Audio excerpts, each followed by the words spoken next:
Halo semuanya, perkenalkan nama saya Januariski Dwi Mileniantoro. Saya dari Prodi S1 Sistem Informasi dengan NIM 0531194427.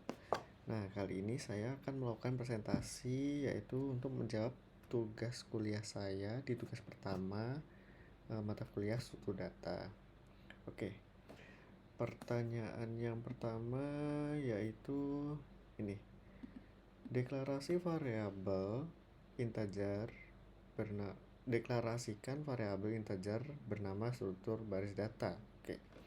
Jadi di sini saya menggunakan struktur baris data karena permintaan soalnya adalah deklarasi variabel integer bernama struktur baris data. Jadi sebenarnya kenapa tidak begini gitu ya? Karena emang sebenarnya di Java itu bisa mendeklarasikan variabel hanya sekedar dengan nama. Jadi nanti biasanya tuh bisa dipakai atau kita menyimpan dulu variabelnya gitu buat sewaktu-waktu nanti digunain di entah di bagian mana gitu. Kemudian dan kenapa in ini karena untuk menyimpan number gitu ya. Kenapa ini karena untuk menyimpan number. Sebelumnya juga mohon maaf juga kalau mata saya kadang ke atas karena monitor saya ada di atas dan kameranya ada di bawah gitu sih ya. Oke. Kemudian soal yang kedua adalah deklarasi variabel string bernama kata baru dengan isi teks. Nah, jadi saya mendeklarasikan string terus kemudian kata baru sama dengan deklarasi tipe data string. Jadi kalau variabelnya adalah string, nah seperti ini.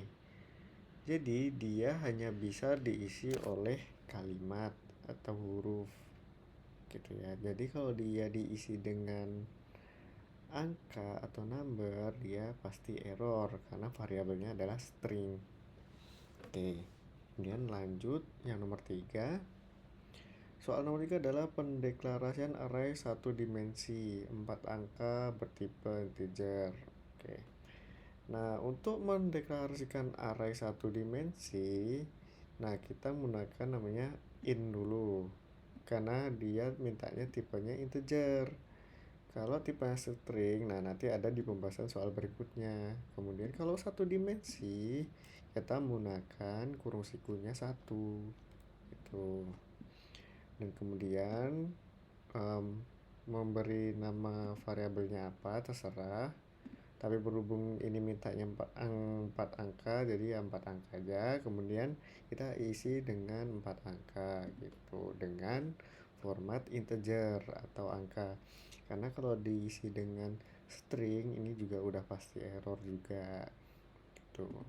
Kemudian yang keempat adalah pendeklarasian array 2 dimensi angka bertipe string. Nah, pada nomor 4 saya membuat array 2 dimensi dengan nama angka yang bertipe string. Array 2 dimensi ini berbentuk seperti tabel dengan 3 baris dan 3 kolom. Nah, ini ya. 3 tabel dan 3 kolom. Oke. Berisi data teks angka yaitu 135, 14, 19, 20 dan 22, 27, 29. Nah, dalam Java itu kalau menggunakan array 2 dimensi menggunakan 2 kurung siku seperti ini, dan permintaannya ada tipenya string, maka diawali dengan string. Tapi kalau kayak tadi, kalau dia permintaannya adalah data itu berisi integer, nah maka depannya variabelnya ada integer gitu. Nah, jadi kalau misalkan string harus string, kalau integer harus integer. Makanya kenapa kalau dalam array itu harus satu variabel, kita nggak bisa mencampur. Sebenarnya bisa, cuma itu paling kayaknya nanti bakal ada di materi berikutnya seperti itu.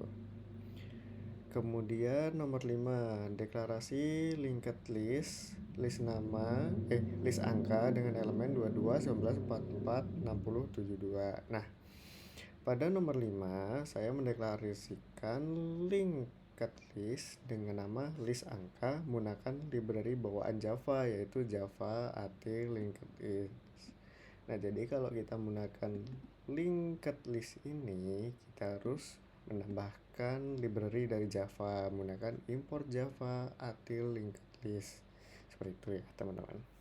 Kemudian linked list ini digunakan untuk apa? Nah, linked list ini digunakan untuk menyimpan kumpulan data secara dinamis di mana elemen dapat ditambah atau dihapus dengan mudah. Tujuannya seperti itu. Jadi kalau misalkan ininya add, nah jadi itu adalah untuk menambah ke dalam variabel ini. Cuma kalau ininya kita ganti remove seperti ini, berarti ini nanti akan menghapus variabel di indeks nomor 22 dalam list ini atau elemen ini gitu ya, kurang lebih gitu. Nah, tapi kalau di contoh ini saya menggunakan linked list dengan apa ya namanya, variabel atau apa ini namanya, nah dengan metode spesifiknya add gitu. Jadi nanti ini bakal bertambah semua ke sini. Jadi setiap aku nambah linked list atau list angka add 22, nanti yang kesimpan di list angkanya ada angka 22. Tadi kalau aku tambah lagi 19, nanti nambah 22, tambah 19. Jadi kalau misalkan nih aku nambah 2 angka sampai ini aja, berarti yang kesimpan di angka ini adalah 22 dan 19. Tapi kalau aku tambahkan 44 juga, yang masuk ke sini ada 22, 19 dan 44 dan seterusnya. Lebih seperti itu. Cuma kalau di bawahnya misal tadi setelah kita udah meng-add 22 kemudian kita hapus indeks yang kedua-dua, nah maka yang ada di dalam list angka ini sisa 19, 44 dan 60. Kenapa? Karena kita udah menggunakan remove gitu sih. Mungkin begitu aja teman-teman presentasi dari saya. Jika ada kurangnya mohon maaf. Jika kepala saya kadang naik atau ke bawah dikarenakan monitor saya ada di atas dan handycam saya di bawah. Mungkin sekian aja teman-teman. Terima kasih sudah nonton. Bye bye.